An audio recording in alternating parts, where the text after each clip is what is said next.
जय माँ सारला जप कले आमको कौन लाभ मिली थाए गीतार मध्य सही कथा वर्णना करा जाइछंती।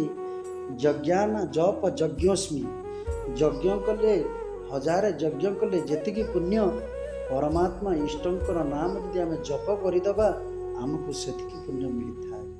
हनुमंत महाराज भगवान श्री राम नाम की एते जप कले सात समुद्र को लंघी गले।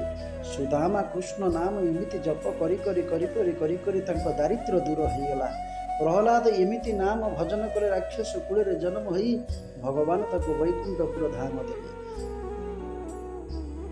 एही न्याय रे समस्त भक्त आहा ध्रुव 5 वर्षर बालक एमिति नाम जंगल रे जपिले ओम नमो भगवते वासुदेवाय भगवान ताको कूल करुदेले। God name is a great powerful on the body. जे जप आम समस्ते करुचे जो दिन जपटा आम प्राण सहित मिशिजीव से दिन भगवान प्राणनिधि निश्चिंत आमको उद्धार करदे।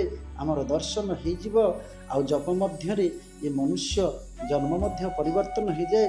गोटे जप कले शरीर आरोग्य हुए, 2 कोटी जप कले धन प्राप्त हुए, 5 कोटी जप कले ज्ञान प्राप्त हुए, 6 कोटी जप कले अंतरर शत्रु विनाश हुए, 7 कोटी जप कले पति को पत्नी सुख व पत्नी को पति सुख मिलता है, 8 कोटी जप कले अपमृत्यु हुए नहीं।